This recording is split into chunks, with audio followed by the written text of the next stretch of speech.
Hello, everyone. Welcome and thanks for joining us. I am Katrina McAfee. I'm the Senior Marketing Manager here at Association Analytics. And you are here today for our next installment of our new Analytics in Action How-To webinar series. So we're going to give folks just a minute to get logged on. While we're waiting, just a few housekeeping items.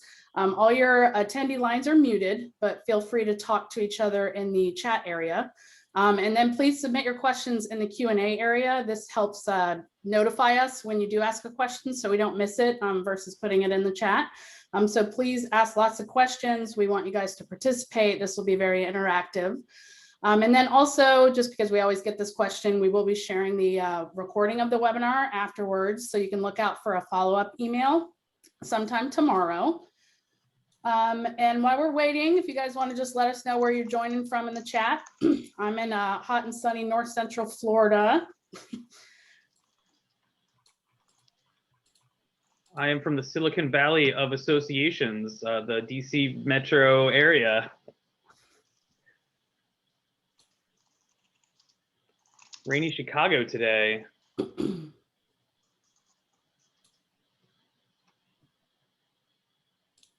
Okay, Philly, Baltimore, East Coast representing. Good. Yeah.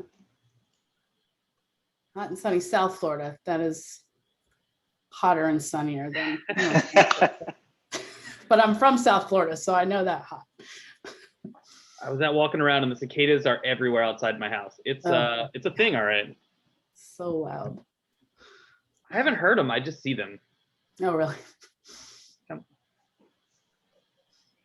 All right, I think we will go ahead and get started. So like I said, I'm Katrina McAfee, Senior Marketing Manager at Association Analytics. Before I introduce our speakers, just today's topic, we will be discussing how to determine your most valuable products and which to sunset. So that's today's topic. But before we get started, I also wanted to mention early on so you guys can get registered. Our next topic will be on June 9th at 3 p.m. So obviously with the pandemic, hopefully very soon coming to an end, a lot of in-person events are going to start back up. So we thought this would be a great and relevant topic to start talking about how to boost your event registration revenue with data. So I will throw the registration link in the chat so you guys can get signed up for that early. And yeah, now we'll move on to introducing our speakers. Today we have Bill Conforti. He's the SVP of Strategy and Solutions at Association Analytics. Bill has been in this industry working in software products and services for over 20 years. And then we have Greg Pollup. He's our VP of Sales, and he's been working in the association space for associations and companies that help associations for his entire career. So these guys are well versed in the space. They're also super data geeks. So you are in good hands. So I'm gonna turn it over to Greg to get us started. Awesome. Thanks, Katrina. Welcome everyone to the webinar. We're excited to be presenting to you again today. We've got an exciting topic about sales and products, something as a VP of sales that's near and dear to my heart. We're going to be talking all about that today. Just give you a little bit of flight plan here. We are going to review who is Association Analytics. We're going to get you involved. We have some questions and some polls we want you to help give us some feedback on. We're going to talk about how to measure value in a lot of different ways. I'm going to show some live software today. How do we measure sales in Acumen? We're then going to go into some Q&A. We love the Q&A part, so stick around and try and stump Bill with your really hard questions. We're going to cover some key takeaways, and we even have some bonus at the end. If you make it all the way end of today's session, we've got some bonus exciting things for you. You'll have to stick around to figure out what they are. So who are we? We are Association Analytics. And as it says in the name, we exclusively focus on helping associations make the most of their data with our analytics product Acumen. We've been exclusively focused on associations the entire life of the company. And right now we have 100% client retention rate. So everybody who works with us sticks with us and continues to grow with analytics. We offer a SaaS product, software as a service. So it's a fully hosted solution. It includes pulling all of the data from your source systems, housing that data in a combination data lake, data warehouse. It includes visualizing that data, but it also includes all the services you need to be successful. Things like data governance, data quality and cleanup, data strategy help, and helping you analyze the data. All of those are things that are included in our platform. Part of the reason we're doing this how-to series is because you all asked us questions. You said, hey, this is really great. We've seen your product, but we want to know how to do some of this stuff, how to do some of this stuff in Excel or with our current systems, how to do some of this stuff in your software. If we had an analytics platform, what would we be doing with it? So this entire series of webinars was sort of a response to the questions we've been getting from you and the comments we've been seeing on our webinars so far. So audience participation time. We need your feedback in the chat over here on my right I'm looking at. So the question we need you to answer is, oh, here we go. Aside from membership, what is your association's most valuable product? So I want to see it in the chat. Besides membership, what is your association's most valuable product? Let us know. I want to, I just want to make a quick comment while you're putting in some answers. We see already some professional development meetings. We're going to use the term product a lot in today's discussion, but we really mean products, services. Sometimes we mean content. It's really anything that you're offering to members or customers. And we're also going to talk a lot about value and revenue and things, but there are a lot of measures to value that don't involve money. So it doesn't necessarily mean things that that you sell for money either. April said advocacy. I love that answer. What a good answer. I'm just face to face. I just see how many different things we have represented, right? You might have expected, right, just everyone to say annual meeting, right, and have like 100 of those. And this is really interesting. Curated content on the web, webinars, events, face to face, or Zoom. Awesome. All right, keep the answers coming in the chat. Nikki, community. Great answer there. Staff. Perfect answer. Most valuable product. Let's go to a little bit more formal question. We have a poll here for you. Katrina, can you launch our poll? There we go. So how do you measure the value of a product? We're going to talk about how we think you should think about this, but we want to get your answers up front before we give it away what we think. So how do you measure the value of a product?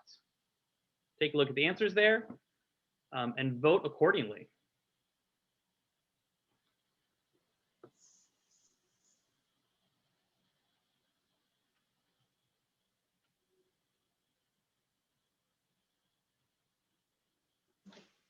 So if you choose other, go ahead and jump in the chat and tell us how you do it at your place. Yeah. We should be looking at more than sales numbers. Don't give it away. Survey our members and track engagement. Okay, we ask them.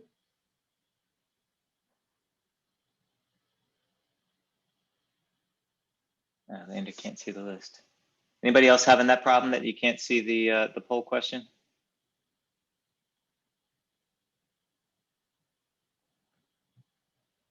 Okay.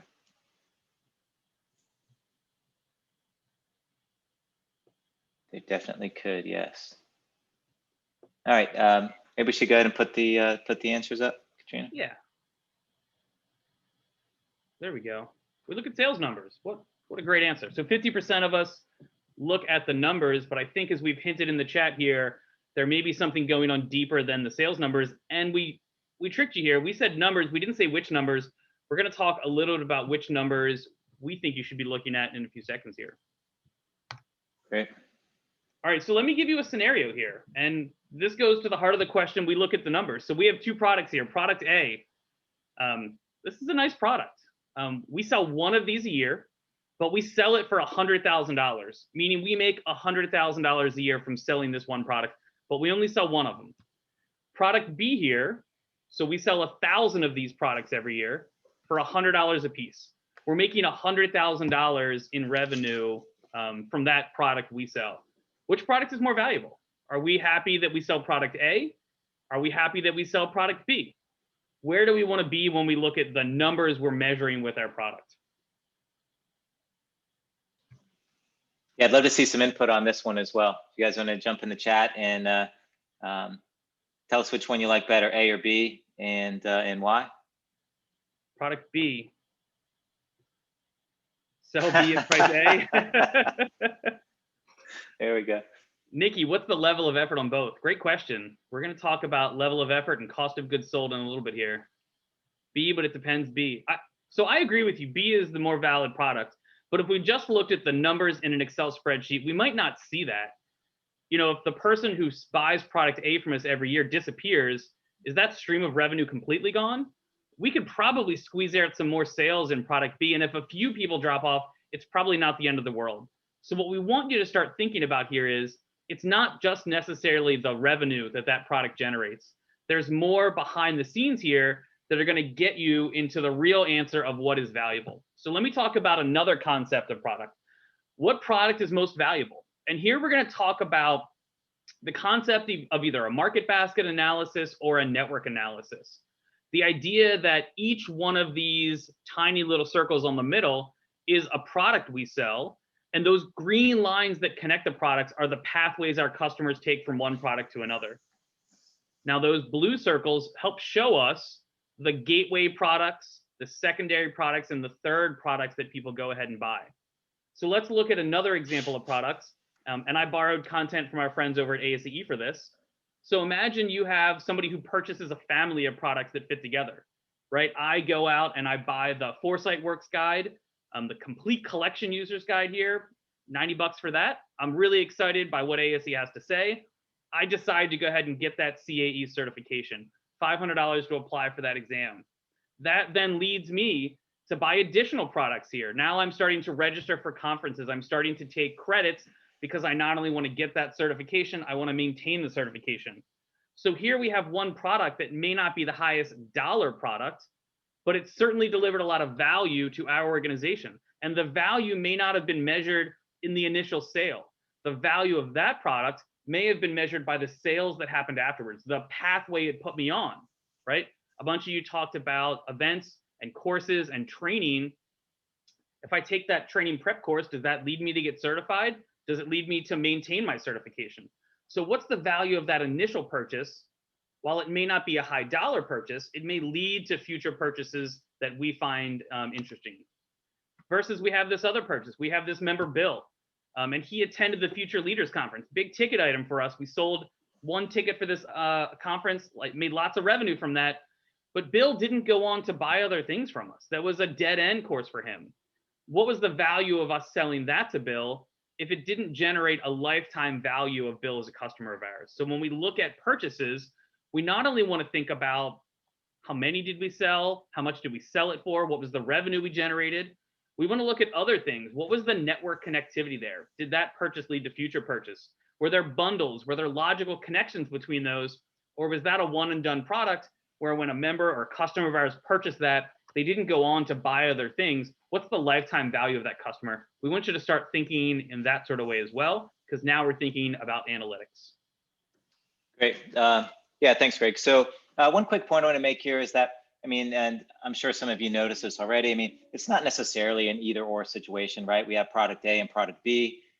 You might have separate product lines with their own unique value, and they might even be valuable to different segments of your customers, right? So in a lot of cases, there's no reason that you can't sell both A and B, just to, maybe to different segments. But the point is you have to be deliberate, to take a deliberate approach to this, and you do that by asking some questions, right?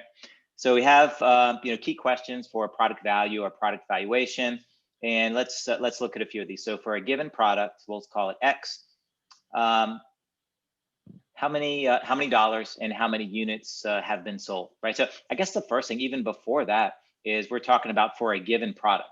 So the first thing I want to point out is that when you look at your sales data, you really have to be able to look at it at a product by product basis, right? And a transaction by transaction basis. So we still see some associations that enter their sales data in batches, at the product category level, like like books, for example, is not by title, but it's just all the revenue that you got from books. And I mean, a number is good, but it's not as helpful, obviously, as if you know which books were sold and to whom, right? So, and of course, we care about the number that were sold and the revenue that it generated, but as many of you pointed out, the point that we want to convey in today's session is that we want to look beyond those numbers when we're considering, how valuable a product is. So, so the numbers is not just a point in time thing. We want to look at the trend in sales over time. Is it something that's becoming more popular over time or less, right? And so with this, we can start to make some decisions on when to make adjustments, introduce new products, things like that. Who are the most likely buyers, or who are our best customers, right? So yes, a dollar is a dollar, but like products A and B, we need to know what happens next, right? And we need to know something about those customers, right? Are the best, most loyal, most likely customers, are they certified? Do they live in one particular area? Are they members even, right? It might be non-members that are buying these things. And how engaged are they in other products and services? What other products are associated with that, right? So this is kind of like that market basket thing that Greg was talking about. People who buy A also buy B. And then the last are things that people pointed out, early on, right? So things like capacity. If we're, some of us provide services that are like consulting, and we have a limited staff, so therefore a limited capacity to deliver those services. So we need to consider that. And then of course, cost of goods per unit, right? So some of these things have unit cost, and yes, we're going to sell more, but it costs us more to deliver that. And the costs are not always linear, right? So we need to be aware of breaks and jumps in our costs as it relates to the revenue that we're bringing in for those things. And all of that data is available, and all of that should be considered when you're making these kinds of decisions, right? And so ultimately, all this boils down to, should we invest more or less in product X? And taking that decision kind of multiple times over your portfolio helps you to understand like where to build out your products portfolio, and where maybe to consider sunsetting some things. Right. And so really quickly on that, so in our last webinar, we talked about the importance of slicing and filtering our retention data, right? We're talking about member retention for better insights. So we're going to do basically the same thing with our sales data. So for example, we want to sort by member type, by period, right? So this means by time, and don't just look at year over year, right? Break it down by quarter, by month. Like during the early stages of the pandemic, you might even have been looking at things, week by week. Demographic sorting is always popular. We'd like to look at other things as well, like, again, that correlation with other types of engagement. So it's by behavior. We look at things like tenure. How long have you been a member? Loyalty. How many times have you been a customer in the past? And then engagement score, and just engagement more broadly, looking at those correlations, right? Do your highly engaged members spend more, right? I mean, most likely they do, but can you prove that, right? Do you know that for sure, or is that just something that you assume? Right, so we're going to jump into all of these things in our products. Let's take a look at some software. Thanks, Bill. Let's do just that. All right, jump out of there, and let's start here. So what we're looking at here is Acumen. If you're new to this, it is a web-based platform that allows you to log in and look at different dimensions of your association data. Now, we have lots of modules to answer every question you could imagine. If you joined us last week, we talked a lot about membership and retention. We did predictive analytics around that. Today, we're going to be tackling sales data. So I've loaded up my sales module here. We're going to start with some of those KPIs we talked about. So in my sales, what are my total dollars in sales? What are my total orders in sales? How many products am I selling? What's the average dollar? How many cancellations do I have? Bill talked about tracking things over time. So here, sales by month, we're tracking things over time. And if you were at ASE Tech with us, what happened in February of 2021? Where was that spike coming from? That was one of Reggie's questions. We want to get to the bottom of that answer, because that's going to lead to future sales. A lot of time in sales, we have goals. So when we're tracking each of our product categories we're selling, we want to establish a goal. Where are we headed this year? Are we on track to meet our goal? Or are we behind with our goal? And then we want to break those sort of things down. One thing that jumps out to me is, if I look at my sales by year, we're really heavy in event sales, right? If year after year, event sales are what leads the revenue of my organization, that might be a concern to me. What if something like a global pandemic happens and we can't have physical meetings anymore and my event sales go down? What happens to the long-term health and sustainability of my association? You might want to start asking that question of yourself. Not that that would ever happen. Then we want to dive deeper into this. So we want to take all of this data and we want to start breaking this down in meaningful ways. So let's go into our product breakdown here and let's start to look at the types of products we sell. This goes into that hierarchy we have. We sell events, we sell advertising, we sell fundraising, we sell learning. What is the breakdown of all of those things? How does that change year over year? So if I'm looking at all of the learning I sell, how has that changed over time? What % of my revenue does that make up? And what % of people are buying that sort of content from me? Then we talked about looking at this by demographics. So are there specific member types that buy specific types of products? Are there specific behaviors that lead to sales? A lot of people in the chat here talked about certifications. If someone has taken a course and is certified, are they more likely to buy stuff from us, or are they less likely to buy? Does the product mix I sell change if someone's certified or not? Right? What if somebody's on the board? This is a great question. Do board members spend more or less than average members? You would expect that board members spend more. They're more committed with the organization, but does that actually follow through for you? And one that I think is important is online community, right? If people participate in my online community, I believe they spend more and participate more with me, but can I actually prove that in the data? Can I empirically show that people who participate in my community spend more on all these different things we care about? And then we want to start doing a deep dive on all this. So I sell learning every year. I make a lot of revenue from the learning I sell. I want to know more about that learning. And here's where our friend the drill through comes in. So if I sell learning, who buys learning from us? Not from a list standpoint, but from a demographic standpoint. And this is one of my favorite things about analytics is we just want you to get in there and start playing with the data. So if I'm going to sell learning, it looks like a lot of people in operations buy learning from me every year. Are there common trends I can see about their job level, about their age, about where they're located? And if I'm going to sell learning to someone in operations, what are they likely to buy from us? We sold a ton of books to operations professionals last year. They bought this algorithms and data structures. That's $33,000 that we sold last year. Are there correlations and trends I can see from our top customers or top organizations? What if we're a trade association and we sell a lot of this book to shoe kicks, but they're not buying it this year, right? How do we find that now in the data so we can get ahead of that? So we're diving into the data. We're taking those sort of numbers we talked about, whether it's number sold, dollars, revenue, the hierarchy and the product mix, and then we need to blend that together with our demographic data, with our behavioral data to start to get to those insights that we're looking for. Now, one other thing I talked about was the idea of a market basket analysis or a network or a sales overlap. So if I look at my sales overlap report here, what I want to do is I first want to start with a product that we sell a lot of.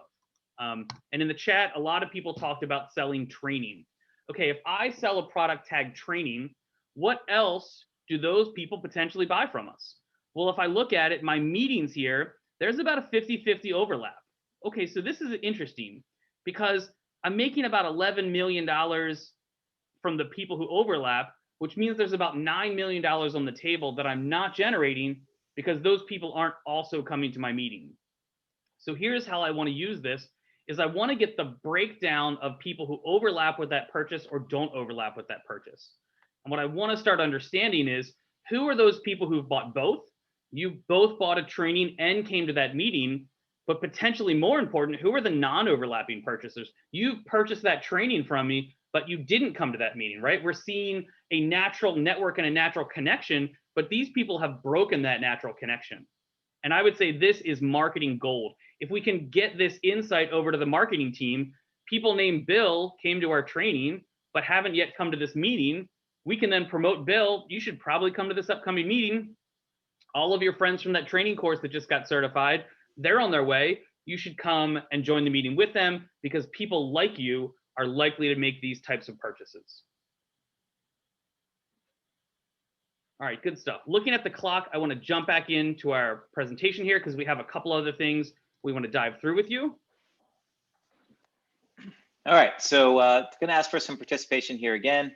And so thinking about the types of things that that Greg was diving into just now. So you have this understanding of your product sales data. And again, remember that we're talking about products in the general sense. It's products, it's services, it's maybe content. And every sale doesn't necessarily involve money. It's things that your members and customers consume, right? But you understand those trends and things. So what do you do with that information? So it can be hypothetical, right? If you don't necessarily understand your product sales as detailed as you would like to, then it can be a what you would do sort of thing. But anyone have some comments on that? Offer a discount. I'll jump in. That's my comment. I'd offer a discount to people. I cheated. I'd offer a discount to people. If you bought product A but haven't yet bought product B, you've gone through the traditional marketing cycle. We've already informed you about it. Maybe it's time to hit you with that discount code or that offer. Hey, if you're interested in product B, we're actually going to give you a little discount on it to encourage you to make that purchase. And part of my thinking here is we want to get that lifetime value of the member up. We want to encourage them to participate, because if we see that network connection, we understand the links between those products, we can set you on the right path. What other things might you do? Would it affect your marketing? Would you change the price point of it? Would you give it away to somebody if you noticed they were not highly likely to purchase it? What sort of things would you do if you had a better understanding of your product data? Yep.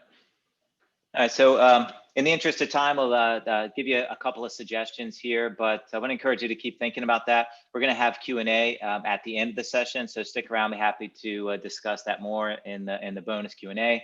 But things like what we've seen here, right, is you can talk about offers, you can talk about discounts or promotions, you can change your pricing of certain products. You could just market or feature certain products over others because that they have effect of downstream purchases or engagement.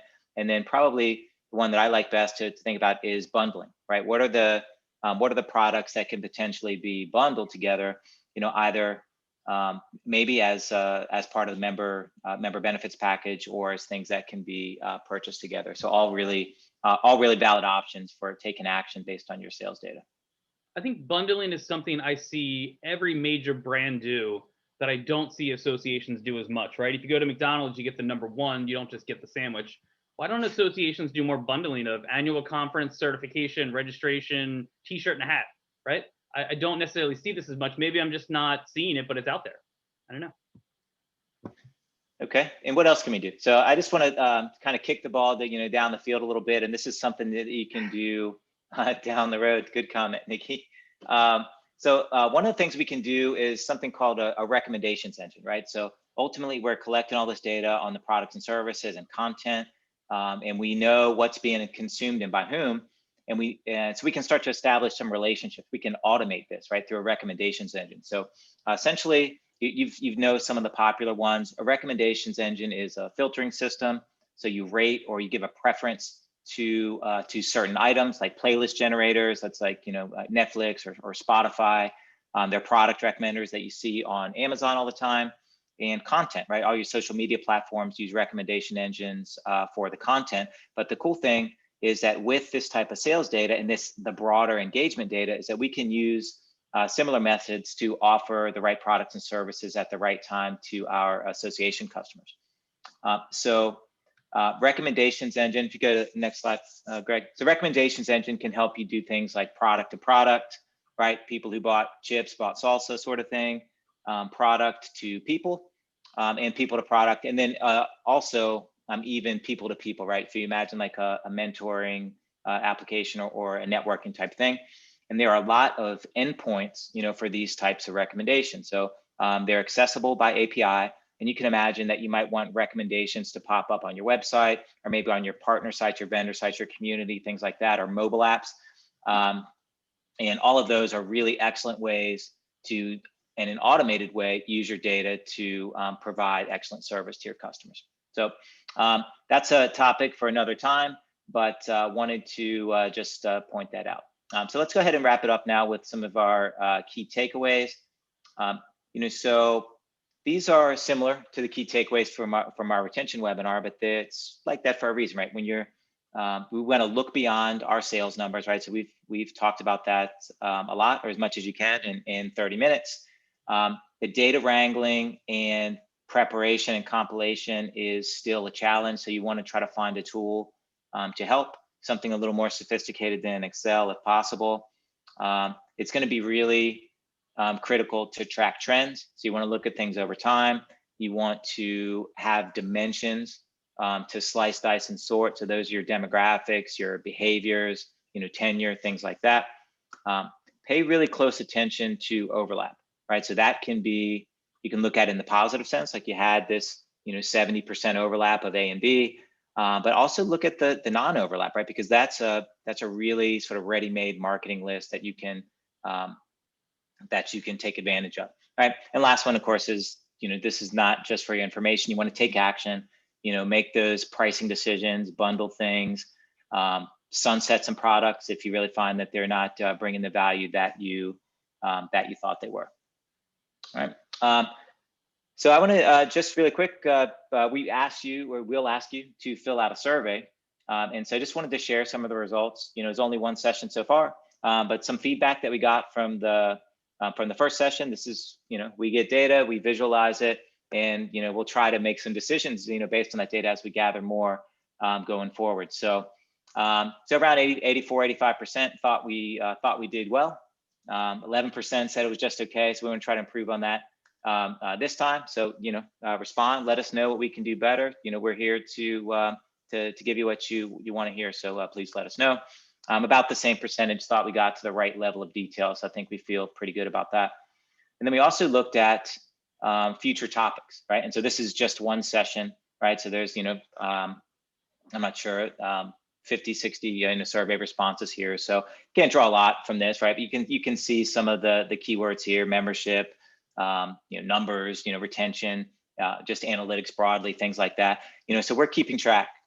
This is really just to say that we're keeping track of all that information, and you will see the content, that's in these future webinars that will be reflective of the comments that we get from the audience, right?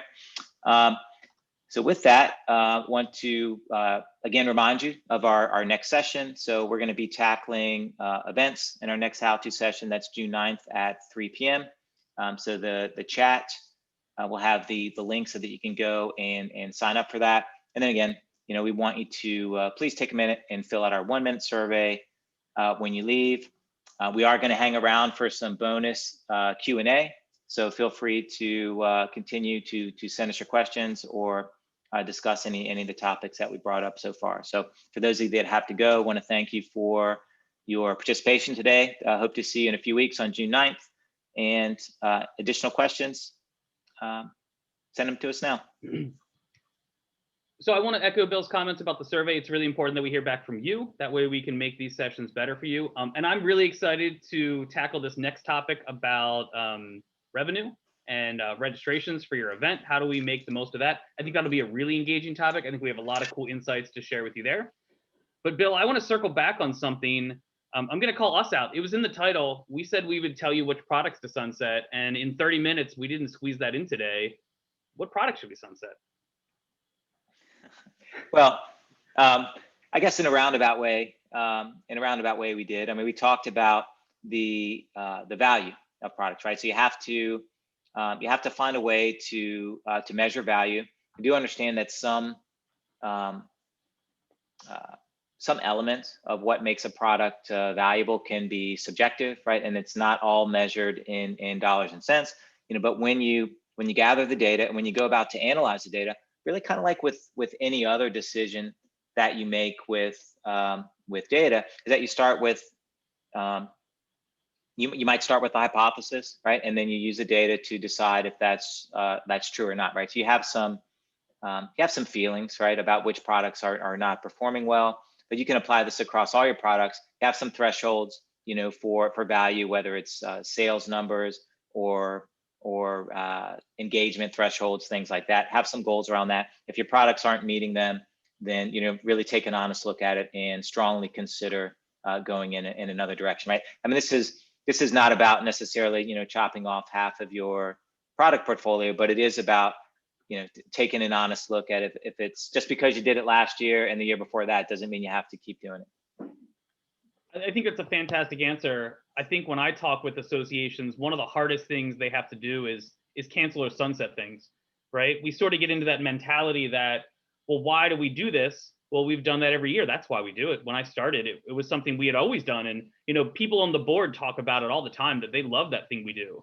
Yeah. And I think part of our argument today is, as we're calculating value of our product, we're creating data.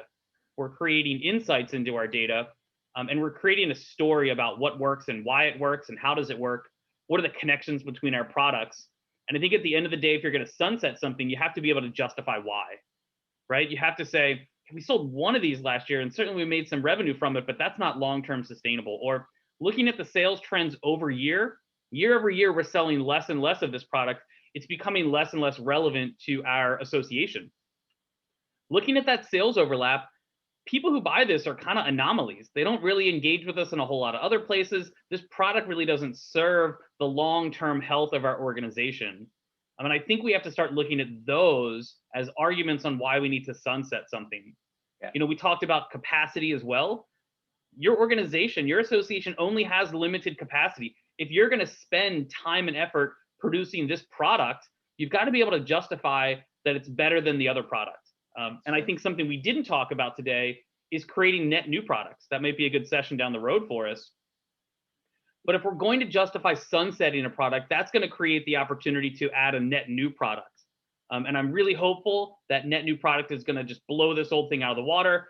We're going to be able to sell more of these at a higher dollar value. This is going to get more non-members to sign up. This is going to get more inactive members to activate. And the reason we're not doing that old product anymore is look at our argument about why that's on its way down, and look at our argument about why this is a perfect fit.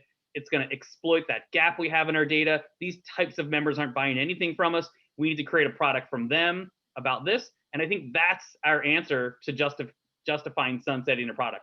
It's calculating value and making a data-driven argument that it's not as valuable as we think it is.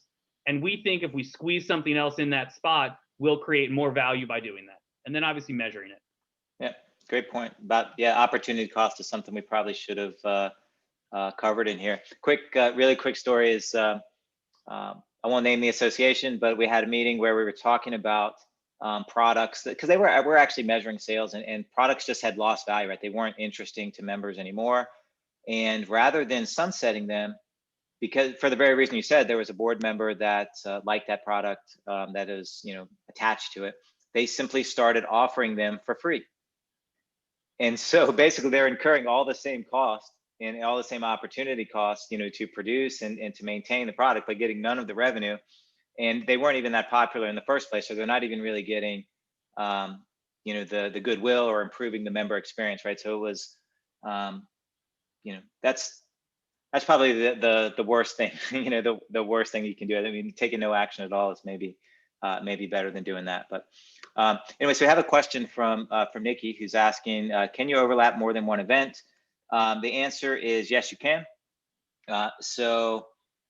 Well, actually, what you do is you choose a base product, you know, which can be events, and it can be events in the same event in multiple years.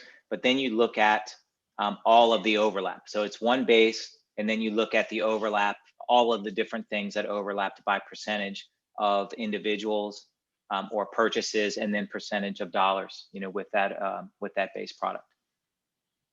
Yeah, we just did a real quick overview of sales overlap. I think we could spend a whole half hour just on that one session, but we're trying to keep it short and to the point for these. We're trying to really stay focused on our topic and title. I think that's one of those areas as well where there's significant insight in that product overlap, and that's really tough to do in Excel or in our traditional systems without an analytics tool. Awesome.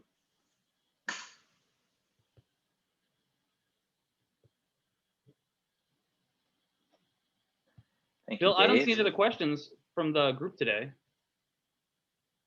All right. Anything else? Enter it now. Otherwise, we'll sign off, and we'll see you here in a few weeks. Thank you very much. Have a great day, everyone. Thanks, everybody.